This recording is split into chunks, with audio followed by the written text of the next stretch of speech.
Hi, this is Dr. Resnick, and I wanted to briefly speak about more subtle effects, risks, and benefits of some of the medications. And this is not with the intention of discouraging appropriate use of medication. If the person is sick, there are times when the medication is the right thing to use. And generally speaking, the sicker the person, the more appropriate medication is, as the benefits are more likely to outweigh the risks. On the other hand, when things are very mild or non-specific, sometimes, and people sometimes want to take things even preventatively, and with that, there are some risks that are not always recognized. So, for example, I have this newsletter that specifically describes the risks and benefits in quantitative terms for baby aspirin. Baby aspirin, it's a very benign type of thing, 81 milligrams of a daily aspirin given for secondary or primary prevention of heart disease, stroke prevention. Some people advocate even for taking it to take it for colorectal cancer prevention.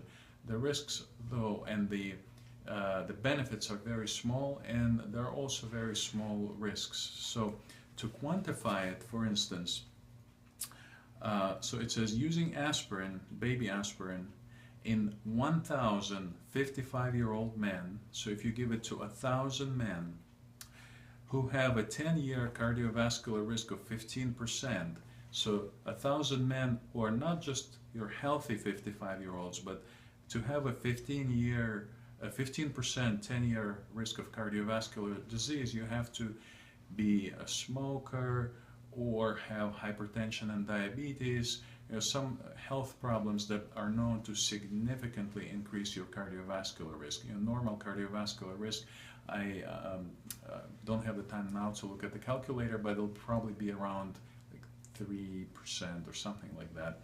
So 15% is a significant risk. And so even in those higher risk individuals, taking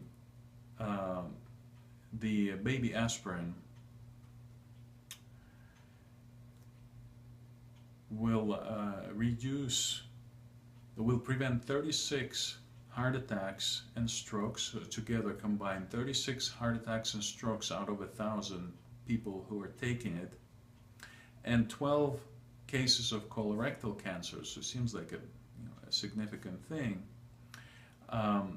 But this comes at the cost of 26 serious gastrointestinal bleedings, serious meaning it's enough to cause hospitalization or blood transfusion, and 3 hemorrhagic strokes, meaning the kind of strokes that, unlike the ischemic strokes which it prevents, where the strokes that happen from a clot, hemorrhagic strokes is when there's a small bleed in the brain.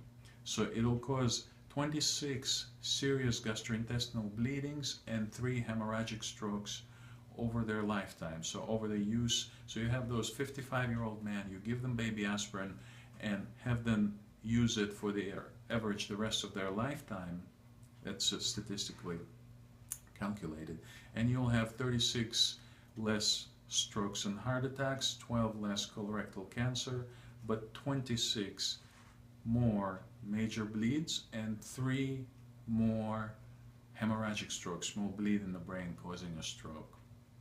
So there you are, even for something very benign, and even in the higher risk groups, there is, it's not all exclusively benefit, even though in this particular group it is believed to be beneficial, and between ages of 60 and 69 it's recommended still to take it for primary prevention, meaning preventing heart attack before it ever happened in the first place. But people who are healthier than that, this risk-benefit trade-off is even less favorable. So wanted to bring that to awareness, again, with the intention of having people who are using medication use only appropriate when it's really indicated, and when there's a less clear indication, to be mindful of also negative effects that the medications can have. Thank you.